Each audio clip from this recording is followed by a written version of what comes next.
जय जय शंकर हर हर शंकरा जय जय शंकर हर हर शंकरा जय जय शंकर हर हर शंकरा जय जय शंकर. பெரியவா சச்சரித்தம் அத்தியாயம் 20. கொய்யாப்பழம் கேட்டேனே, கொண்டு வந்தியோ? பெரியவா. சென்னையில் தற்போது வசித்து வருபவர் சூரியகுமார். மகா பெரியவாளின் தீவிர பக்தர்.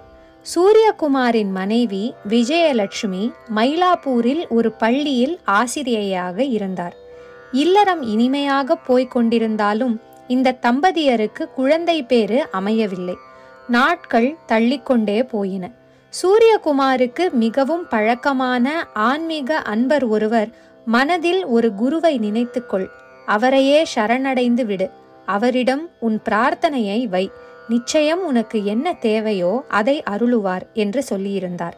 அதன்படி தன் குடும்பத்துக்கு மிகவும் இஷ்டமான காஞ்சி மகா சுவாமிகளையே குருவாக மனதில் வரித்து கொண்டு அவரிடம் தன் பிரார்த்தனையை வைத்தார். தினமும் மகா சுவாமிகளை வணங்கினார். நாட்கள் இப்படி போய்கொண்டிருந்தன. அன்றைய தினம் மகர சங்கராந்தி. இரவு சூரியகுமாரின் கனவில் மகா பெரியவா வந்தார். சூரியகுமாரிடம் எனக்கு கொய்யாப்பழம் வேண்டும் என்று கேட்டார் பெரியவா. சிலிர்ப்புடன் துணுக்குற்று எழுந்தார் சூரியகுமார்.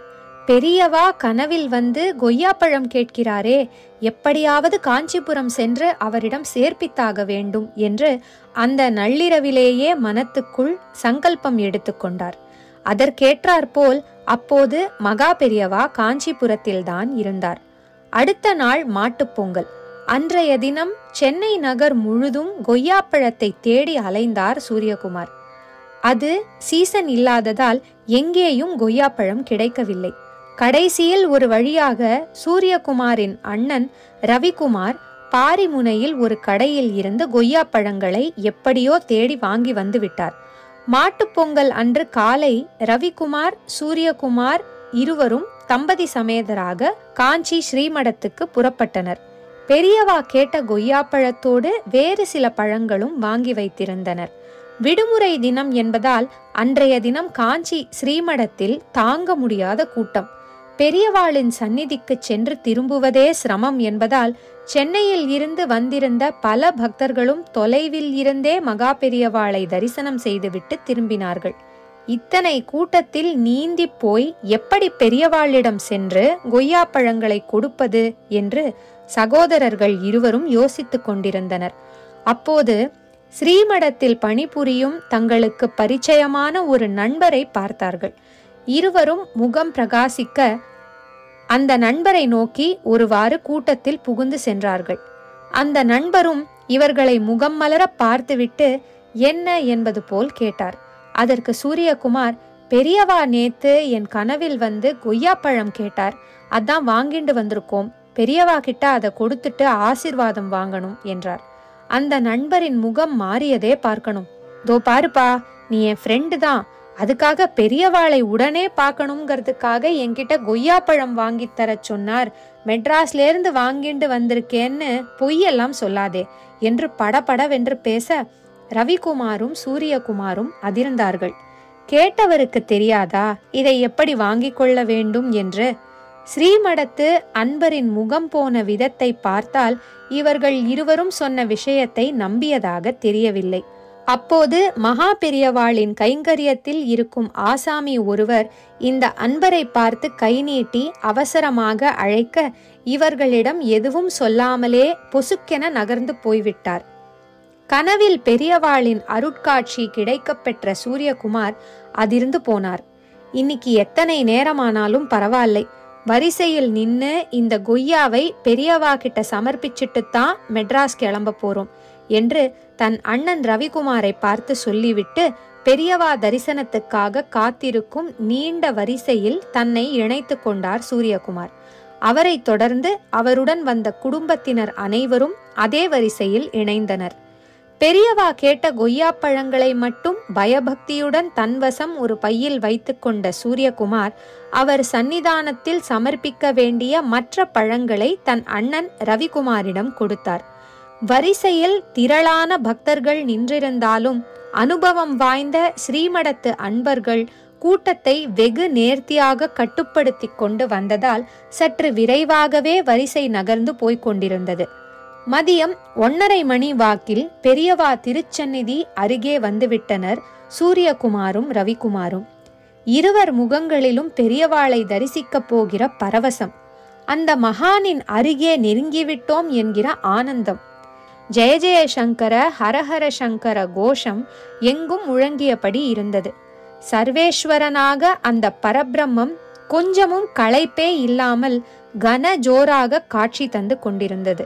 களைப்பும் கவலையும் இந்த மனித குலத்துக்குத்தானே, மகான்களுக்கு ஏது? பெரியவா தன் வலக்கையை உயர்த்தி தன் முன்னால் நின்று கொண்டிருக்கும் சகோதரர்கள் இருவரையும் பார்த்து ஆசிர்வதித்தார். கனிவும் புன்னகையும் மாறா முகத்துடன் இருவரையும் தன் பார்வையால் ஏறிட்டார் பெரியவா. கொய்யாப்பழங்கள் இருந்த பையை கக்கத்தில் இடுக்கிக் கொண்டு மகா சுவாமிகளின் அருகே கை கட்டி வாய் பொத்தி பவ்யமாக அவரது திருமுகத்தையே ஏக்கமாக பார்த்தபடி நின்றிருந்தார் சூரியகுமார். பக்தி பரவசத்தின் வெளிப்பாடாக அவரது கண்கள் கலங்கி காணப்பட்டன. பெரியவாளை எப்படியும் இன்னைக்கு தரிசனம் பண்ணியே ஆகணும்னு ஒரு சங்கல்பம். அதான் குடும்பத்தோட புறப்பட்டு வந்துட்டோம். சூரியகுமார் நான் தழுதழுத்தபடி சொன்னார். கொய்யாப்பழம் கேட்டேனே, கொண்டு வந்தியோ? பெரியவா கேட்டதும் சூரியகுமாரும் ரவிக்குமாரும் ஆடி போனார்கள். இருவரின் மனைவிகளும் விதிர்விதிர்த்து போனார்கள்.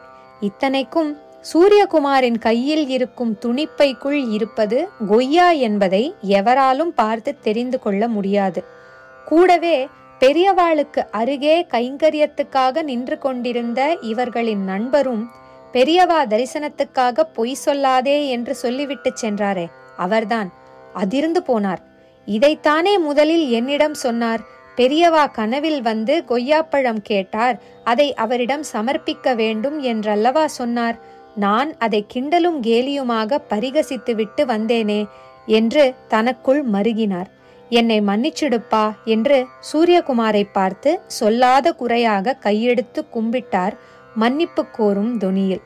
பெரியவாளே வாய் திறந்து கேட்டதும் துணிப்பையில் இருந்து கொய்யாப்பழங்களை பரபரப்புடன் வெளியில் எடுத்தார் சூரியகுமார். பெரியவாளின் சந்நிதிக்கு முன்னால் இருக்கிற ஒரு காலி மூங்கில் தட்டில் அவற்றை வைத்தார். இதை அலம்பிட்டியோ? கொய்யாவை காட்டி சூரியகுமாரிடம் கேட்டார் பெரியவா. சூரியகுமார் தன் அண்ணன் ரவிக்குமாரின் முகத்தை பார்க்க, அவரோ உடன் இருந்த தன் துணைவியார் மற்றும் சூரியகுமாரின் மனைவியை பார்க்க அனைவருமே உதடு பிதுக்கினார்கள். சட்டென்று சுதாரித்து கொண்ட சூரியகுமார், கிளம்புற அவசரத்துல கொய்யாவை அலம்பரத்துக்கு மறந்துட்டோம் பெரியவா, இதோ இப்பவே அலம்பிடுறோம் என்று கொய்யாப்பழங்களை கையில் எடுத்துக்கொண்டு சுற்றும் முற்றும் பார்த்தார்.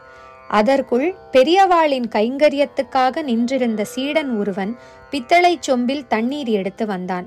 அங்கேயே ஒரு ஓரமாக போய் கொய்யாப்பழங்களை தண்ணீர் விட்டு அலம்பினார் சூரியகுமார். ஈரம் சொட்ட சொட்ட அந்த பழங்களை உதறியபடி எடுத்து வந்து பழையபடி மூங்கில் தட்டில் வைத்தார். பெரியவாளின் திருமுகத்தையே பார்த்து கொண்டிருந்தனர் அனைவரும். அந்த பரபிரம்ம சுரூபி மூங்கில் தட்டை பார்த்தார். பிறகு அதில் இருந்து ஒரு கொய்யாவை தன் கையில் எடுத்தார். பச்சை நிறமும் மஞ்சள் நிறமும் கலந்து நல்ல பழுத்த பழமாக காட்சியளித்தது பெரியவாளின் திருக்கரத்தில் இருந்த கொய்யா. தன் வலது உள்ளங்கையில் அதை வைத்துக்கொண்டு இடது உள்ளங்கையால் அதன் மேல் ஒரு அழுத்து அழுத்தினார். அவ்வளவுதான். கொய்யாப்பழம் பொளக்கென 2 சரிபாதியாக உடைந்தது. க்ஷண நேரத்துக்குள் ஒரு பாதியை தன் வாய்க்குள் போட்டுக்கொண்டார் மகா பெரியவா. மற்றொரு பாதியை சூரியகுமாரிடம் கொடுத்து அவரையும் அவருடைய மனைவியையும் சாப்பிடச் சொன்னார். மிகுந்த பவ்யத்துடன் பெரியவா தந்த பிரசாதமான பாதி கொய்யாவை வாங்கி கொண்டார் சூரியகுமார். பெரியவாளின் சந்நிதியிலேயே சாப்பிடும்படி உத்தரவானது. எனவே பாதி கொய்யாவில் ஒரு பகுதியை எடுத்து தன் மனைவியிடம் கொடுத்து சாப்பிடச் சொன்னார். மறுபாதியை தான் சாப்பிட்டார். அங்கு கூடியிருந்த அனைவரும் இந்த நிகழ்வுகள் அனைத்தையும் வேடிக்கை பார்த்து மெய்சிலிர்த்து போனார்கள். இந்த தம்பதிக்கு எப்பேற்பட்ட ஆசி கிடைத்திருக்கிறது என்று நெகிழ்ந்து போனார்கள். அதன் பிறகு கொய்யாப்பழத்தின் சிறப்பு, அதன் மருத்துவ குணம், என்னென்ன நோய்க்கு மருந்தாக பயன்படுத்தலாம் என்றெல்லாம் ஒரு நீண்ட உரையாற்றினார் மகா பெரியவா. சூரியகுமார் குடும்பம் உட்பட வந்திருந்த அனைவரும் இமை கொட்டாமல் இந்த உரையை கேட்டுக்கொண்டிருந்தனர். கொய்யாப்பழ படலம் முடிந்தது. மகா பெரியவா எழுந்து தன் ஜாகைக்கு சென்றார். பக்தர்கள் கன்னத்தில் போட்டு தரிசித்துவிட்டு அங்கிருந்து நகர ஆரம்பித்தனர். மதியம் ஸ்ரீமடத்திலேயே போஜனத்தை முடித்துவிட்டு சென்னைக்கு திரும்பினர் சூரியகுமார் குடும்பத்தினர். அடுத்து வந்த ஒரு சில நாட்களிலேயே கர்ப்பம் தரித்தார் சூரியகுமாரின் மனைவி. பெரியவா தந்த பிரசாதத்தின் மகிமை அதுதான். அதுவும் பெரியவாளே விருப்பப்பட்டு கனவில் கேட்டு வாங்கி திரும்பி தந்த பிரசாதமாயிற்றே.